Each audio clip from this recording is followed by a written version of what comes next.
Jokingly, I call into the empty room. Anybody Something catches my eye and I stop mid-sentence. Whoa. Oh damn. With her feet too. Sitting on the desk is a short-haired girl, curiously wearing a boy's uniform, with a fork between her toes, a morsel of food stuck firmly in the end. This odd way of dining seems to be caused by her apparent lack of hands, but her presence here is what takes me back even more. Aback even more. How did I miss her before? She's sitting in a corner, very still, but I still somehow took her as part of the furnishing or statue at first glance. I'm not being too observant today as a whole. The girl seems to be frozen in place, staring at me with her huge eyes like a rabbit in headlights. She's staring at me, her mouth wide open, ready to accept the fork. I'm staring at her, my mouth wide open, suddenly remembering I didn't finish my sentence and trying to think if I should. This weird stalemate keeps us both stunned into silence, punctuated only by the wall clock ticking rhythmically. Hello. The girl stuffs the forkful in her mouth and is now staring at me expectantly while chewing. This is a bit awkward. Hello. I was told to pick up some supplies from here. For some festival stalls, I think. I didn't think there would be someone here. There isn't. That's why I came here too. She picks up another forkful. Doesn't that mean you're here, then? She raises her eyebrows as if she was suspecting my observation was false. You're pretty observant. I guess it does. But who are you? This girl is pretty straightforward, isn't she?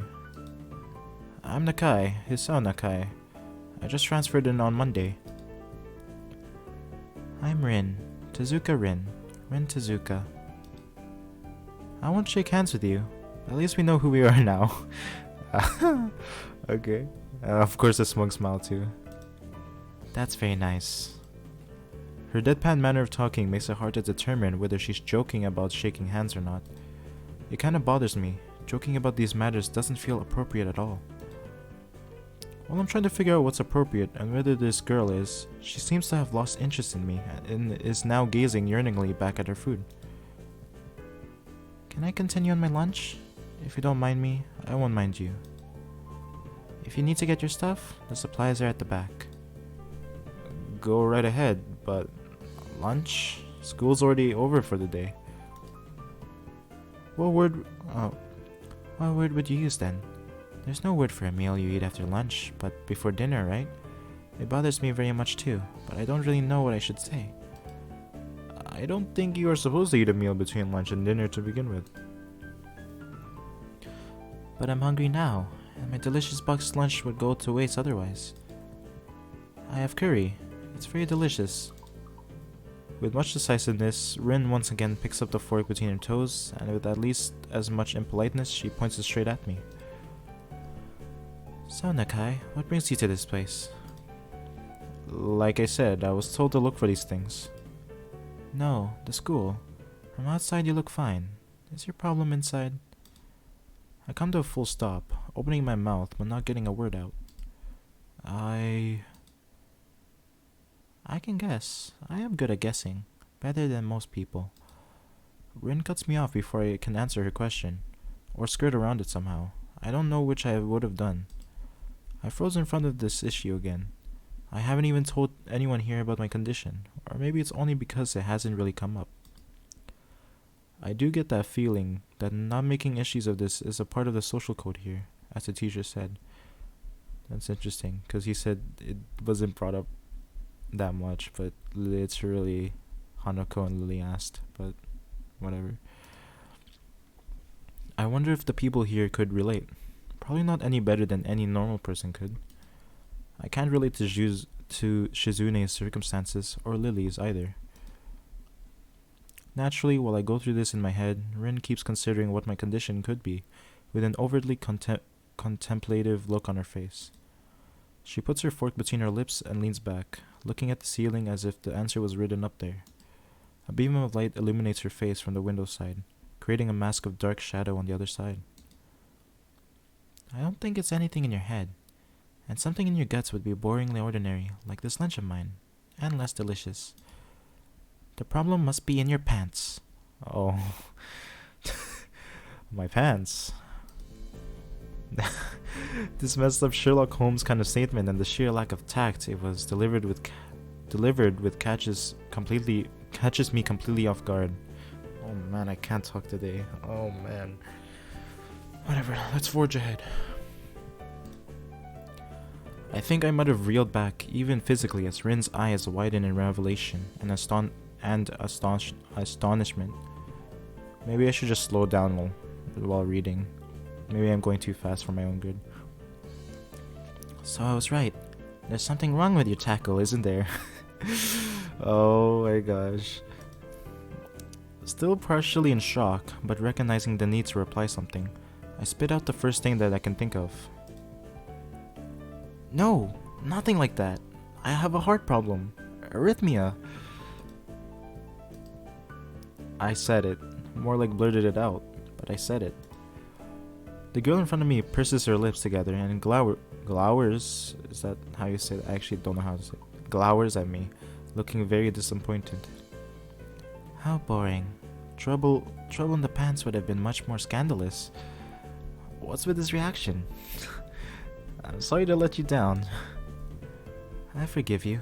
Just, I collect people and a person with, that kind of problem would have been really great. Okay. Collect people? People with different problems. Huh? So you just, go around asking people what's wrong with them? Pretty much. I see. Okay. It's the weirdest reaction and situation. With little left to say, Rin resumes her lunch and the conversation dies away. But I keep thinking about what was said. It's the first time I told anyone else about my condition. All other people have either known about it already or heard about it from someone else. Or didn't need to know about it, like every other student here so far. Should I have told it as a natural part of introductions? Is it expected of me? Hi, I'm Hisao. I have a very serious heart condition. Is that how I'm supposed to go around introducing myself from now on? As if our disabilities would define us. What a disgusting thought.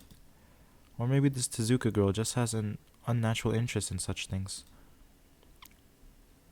As I walk to the back of the room to pick up the items on Misha's list, a chance opens to study Rin from the corner of my eye. Her hair is burnt auburn, almost orange, and cropped short. Long hair would probably be impossible with no arms.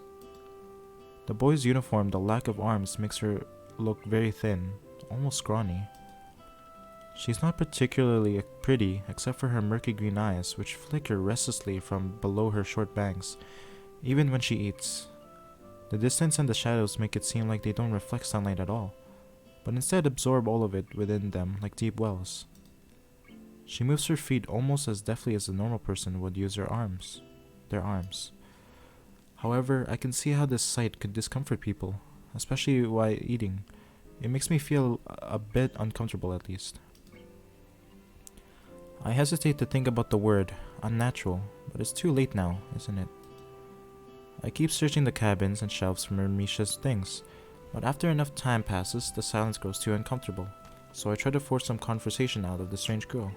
Time for another water break.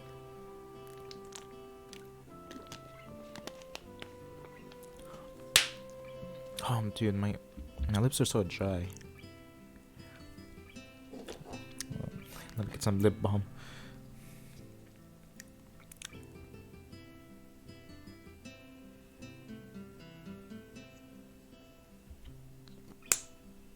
Ah, it feels much better.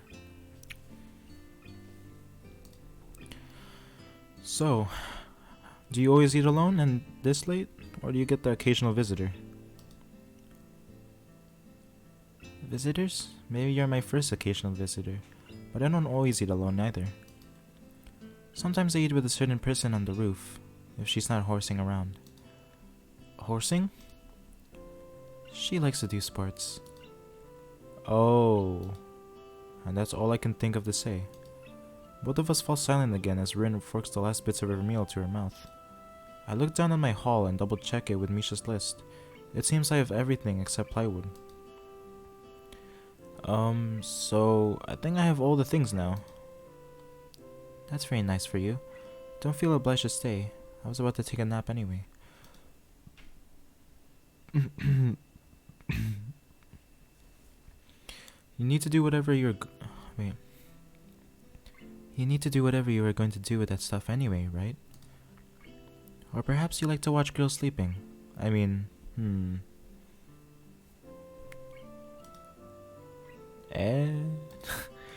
not sure what to make of this, but Rin looks serious. Even if I did, I think I have to be going. I'll catch you around, Tezuka. You can call me Rin. I feel that our relationship is at this point good enough to warrant this much. I was already turning to make my exit, but she draws me back in. Fine, then I'm Hisao. Then you are. Rin looks at me hard in the eyes, but that intimidating feeling you get when someone stares at you isn't there. It's like she's actually not looking at me at all. She blinks a couple of times, and I can't figure out why a pause like this just popped between us out of nowhere. See you later, Hisao. There's something like a tiny smile there in her face. Maybe. I quietly back out of the room. As I shut the door in front of my face, I whisper to myself, what an intriguing person. From inside I hear a muffled, sing-song voice. I heard that. Oh my goodness.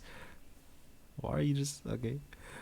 There was not even like a bump, like poof, like a sound effect. It was just boop. What did you hear?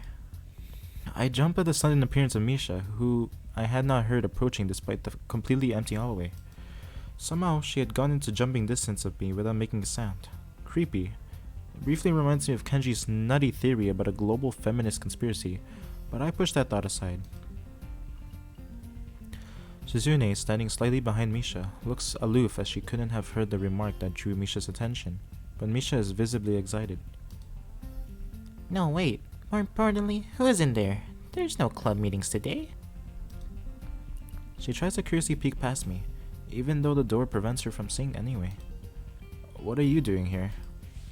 You took so long that we had to come check what's wrong. That's no good, Hee-chan. She wags her finger at me scoldingly. I found plywood, but everything else is still missing because you're tardy. Why do I feel like I'm giving her a similar voice to Kenji, even though I don't want to. That would just seem so wrong for me too, but it's hard to remember their voices. Oh, sorry.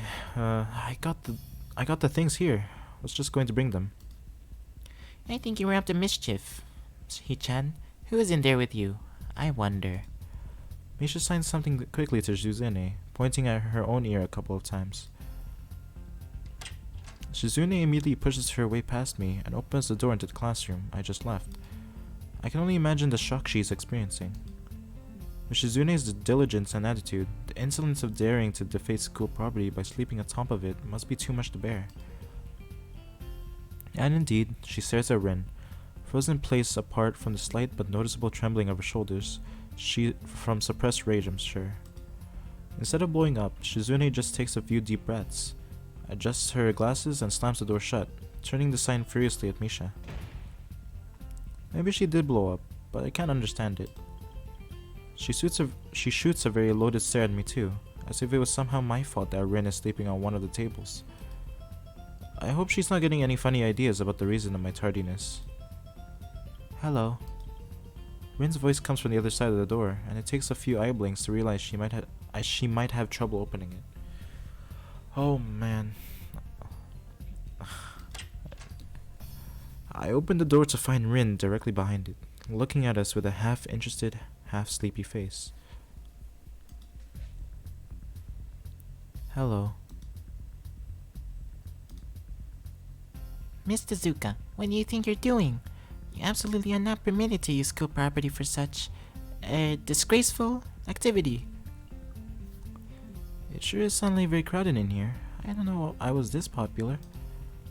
It's hard to say whether she's happy or unhappy about this turn of events. At any rate, she ignores Shizune slash Misha's scolding, so they have no choice but to drop the issue. Shizune taps Misha's shoulder, pointing at Rin and makes some quick signs. Popularity aside, please don't do that anymore. Anyway, how's your project going? Will it be done for the festival? Rin looks at them blankly, apparently at ease under the pressure Shizune's cold stare is putting on her. I keep wondering about that myself too. And? We'll think about it harder. As Misha signs her reply to Shizune, her face turns into an unsatisfied frown. Miss Tezuka, please try to take this seriously. It'll be a disaster if the wall looks like someone threw up their lunch onto it. Rin nods assertively. We'll think more seriously. Misha actually giggles at that, but Shizune doesn't, not even after translation. She just shakes her head, takes the materials from me, and takes off with Misha in tow. Rin frowns thoughtfully as she looks after the retreating student council duo. How rude. It's true though. It's true though. I must finish my project before the weekend. There will be dire consequences if I don't. The end of the world as we know it. Like weekends usually are, but more dire. Much more dire. Maybe I'll postpone my nap to unforeseen future. Why do I keep messing up her line specifically? I don't know if it's because she talks weird or she talks in a very interesting way. I'm about to ask what project she has and what are these apocalyptic consequences, but she walks back into the art classroom. Since you have nothing to do, would you give me a hand?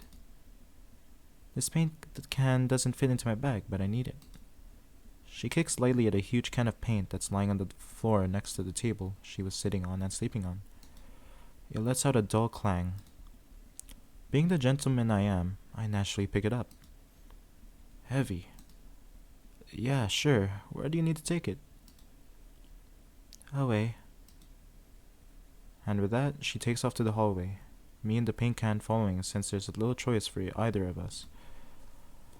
The hallway is quiet and empty now with Shizune and Misha gone, so we too leave towards the stairwell at the other end. Every 10 or 15 or 20 steps, I have to change the can from one hand to another because the thin handle cuts into my palm. At least it keeps my arms from tiring too fast. Rin strolls on beside me with an uneven pace that I have trouble matching, or maybe I am walking weird because of the extra weight. It seems one of us is constantly walking too slow or too fast, and I can't figure out which. 2 flights of stairs below, trouble appears in the form of the head nurse and his fox-like grin. Ah, Mr. Nakai, what a happy coincidence. Tezuka too, of course.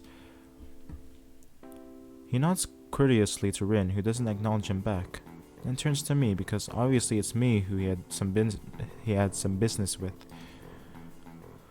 There's something I forgot to mention on Monday.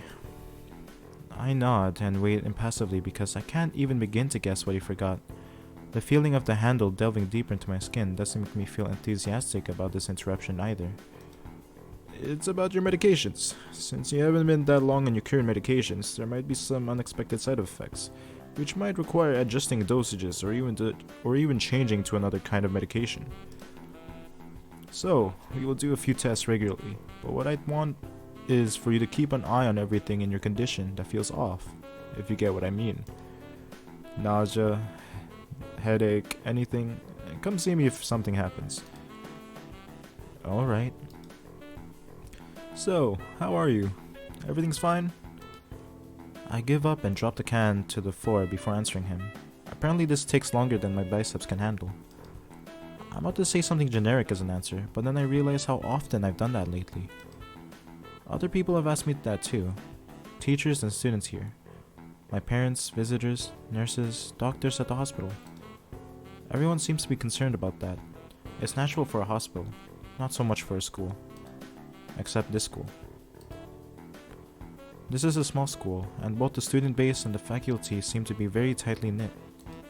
At least that's the feeling I'm getting. And this is not the kind of school that gets transfer students too often. The thought sends shivers up my spine, but I give a generic answer anyway. That's great. Also, one other thing. My sources tell me that you've been at neither the school track nor even the pool. So I'd like to know if you're taking up exercising as I asked. Of course I haven't, but his way of inquiring gives me the feeling that I should have been running my ass off on the track since the very first day. You have people spying on me? Not as such. I just happen to know a few people. But that's not the issue here, so don't try to slip out of it. Well, I was actually just doing some improvised weightlifting as an exercise. I pick up and lift a can up and down a few times like some sad imitation of a bodybuilder, even though it's weighing down on my arms painfully. The stupid grin disappears from his face for a second, then comes back like it was never gone. Tezuka, would you give us a second? The nurse grabs me by the shoulder without waiting for Rin's permission, which she didn't need in the first place, and drags me aside. When I told you to exercise, I wasn't joking. I understand that you're still on your first week and all, but please don't ignore the importance of this. The reason I'm coming down this hard on you is that habits are not easy to form. The more you slip and postpone, the harder it will be. It's the same with everything, like dieting. Can you promise me to be more serious about this from now on? Yeah, especially since he has a heart condition, I feel like he should exercise to a certain degree, so yes. Yeah, I promise. Definitely.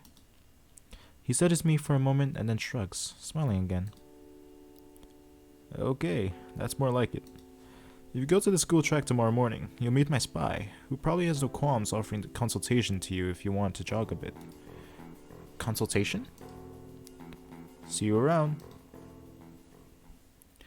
He leaves with a wave of his hand and no answer, and I walk to Rin, who has been waiting, idly leaning against the hallway wall and staring at the pale lighting fixtures in the ceiling. Even when I approach, she doesn't move her eyes off them. Are you getting medications for your heart thingy? Were you listening? He comes out more accusatory than I intended, accidentally lashing out on her. But even so, I don't really want to start talking about it. I just met her. I don't know her. It's not her business. The nurse seems to be happily ignorant about confidentiality too, talking about that kind of thing in public. But it's not Rin's fault, is it?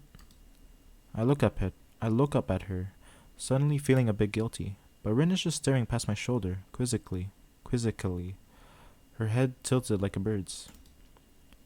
I don't know why this is so hard for me. It feels like there's some inexplicable lock that prevents me from being more upfront about this. Yeah, they're for my heart.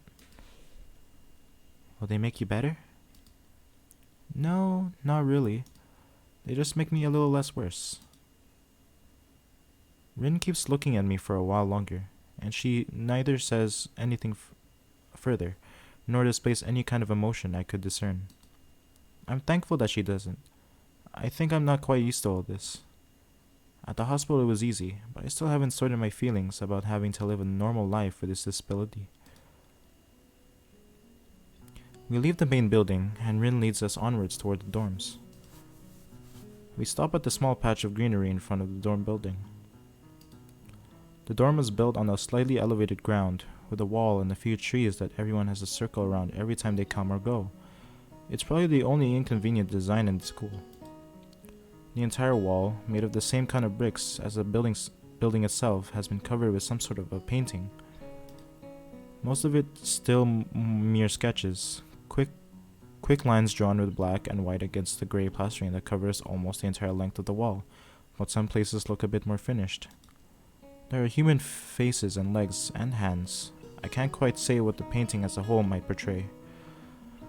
I think recording in the morning, maybe I'm just too tired to talk. But we'll keep going, since I find it so fun. It's just I find it annoying that I keep messing up the words and everything. Stacks of what seem to be paint cans are arranged in piles on the ground, beside the wall. See, the left side is hardly off the ground yet. It's because I couldn't get in the mood yesterday, so I gave up and went to meditate instead. Then it was suddenly morning. Oh, meaning she went to sleep.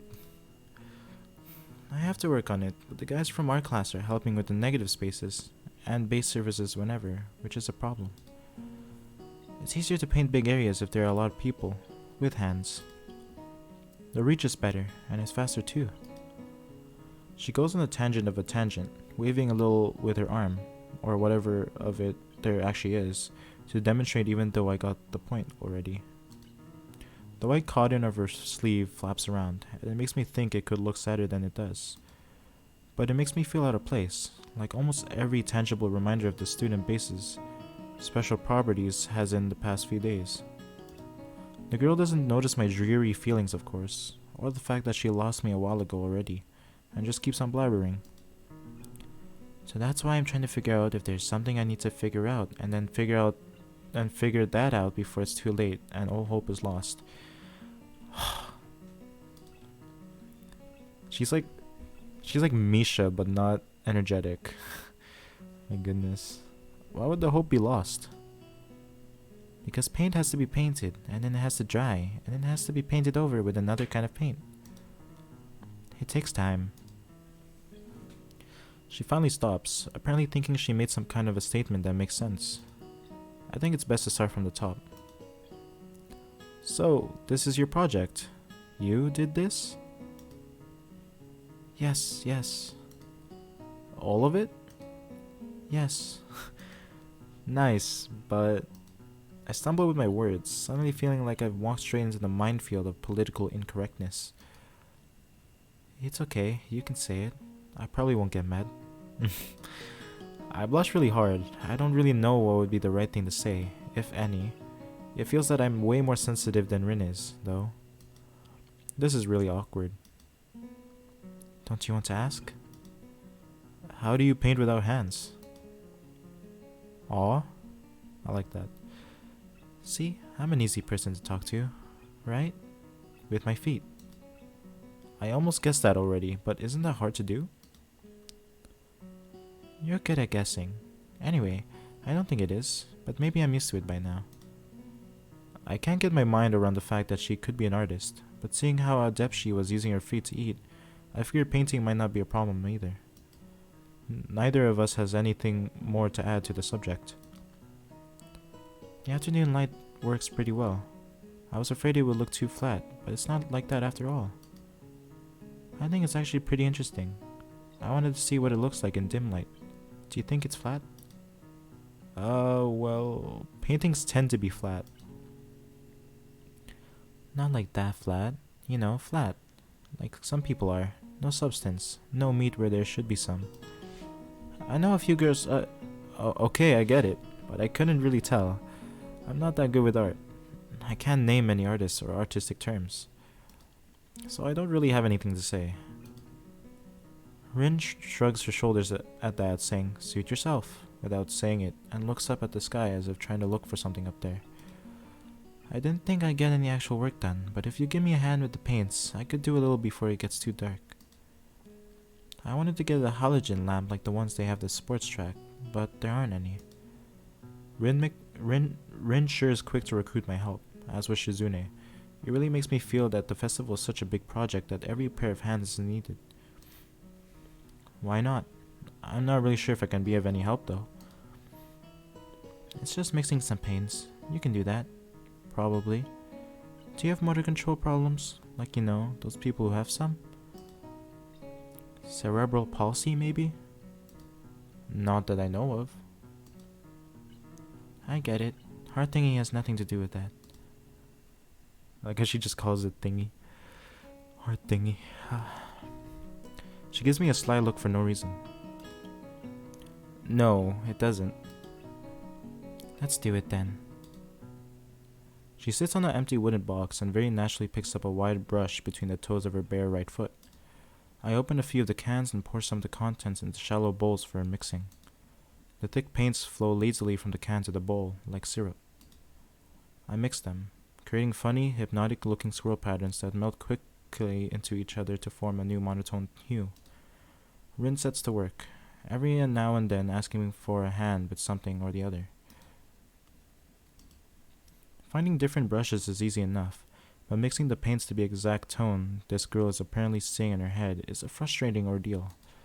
She wants precision down to the last millimeter before she is satisfied, but her instructions are obscure at best. Oh. Add a half splash of green. I crouch down to pick up the can of bright green. The other green. This green. I carefully pour some of the other green paint into the mixing bowl. No, that's almost a whole splash. More white. Is green a good color to add? No idea. You're the artist here. A hint of smile appears in the corners of her mouths. Mouth. Not mouths. What? Do you lack an opinion? No, it's just that I have no idea. It's okay, because I just got an idea. Add more white. With this exclamation, I pour a minuscule amount of white into the bowl and mix it. It looks slightly whiter. That's not good. It has to be like the color when you wake up and you know that you saw the meaning of life in your dream, but can't remember it. Wow. Maybe it's yellow. Despite the impossibility of mixing a color like the change of seasons, or any other nonsense that's being imposed on me, I find myself enjoying it more than I thought I would. Seeing a painting being born on the plastered wall feels like magic. I spend the moments I have in between mixing paints crouching down on the paving and just looking at her work. It feels slightly intrusive at first, like breaking some imaginary intimacy, but Rin doesn't seem to mind the least bit. Maybe it's just in my head.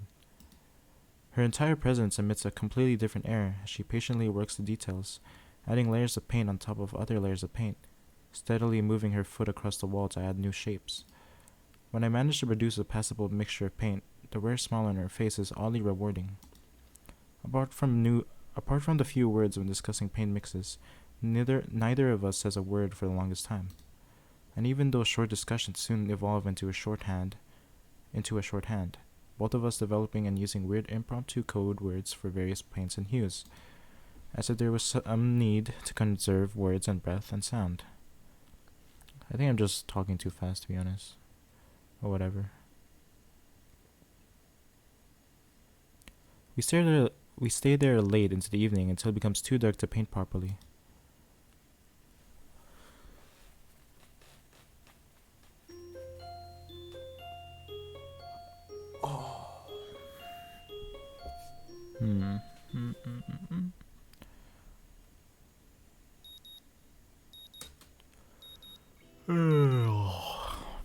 The sound of an alarm pulls me out of a fitful slumber and into the unpleasant state of wakefulness. I linger under the blanket for a few minutes, gathering energy to rise up while making excuses as for why I already haven't. Honestly, I wouldn't mind staying here for all day. School is surprisingly exhausting after a long pause, and the culture shock still has not faded, I think. Still, despite getting an impression that skipping class is easy here, I don't think they're going to let me get away that easily. And the nurse is bound to keep breathing down my neck with the talk of exercising as well. So eventually I do rise up, swallow the morning medications, and put on my old soccer clothing. Thanks to my condition, I was exempted from taking part in gym classes at Yamaku, so I didn't get issued with a gym outfit. I'd ordered some to cover such a contingency, but wearing my old soccer clothes is kind of nostalgic. I can't use them for that anymore, so maybe they can get a new life this way. A bit like me. After all, if I'm going to start taking care of myself, I can't afford to slack around. I'll start from the basics. Basics which include keeping the rest of my body in shape along with what little I can to do to strengthen my heart. Maybe then I can go back to something approaching a normal life, or at least something where I'm less likely to fall over dead at any minute. Okay. Anyways, I'm gonna end the video here, guys. Thanks for watching. Make sure you like and subscribe, and I'll see you in the next one.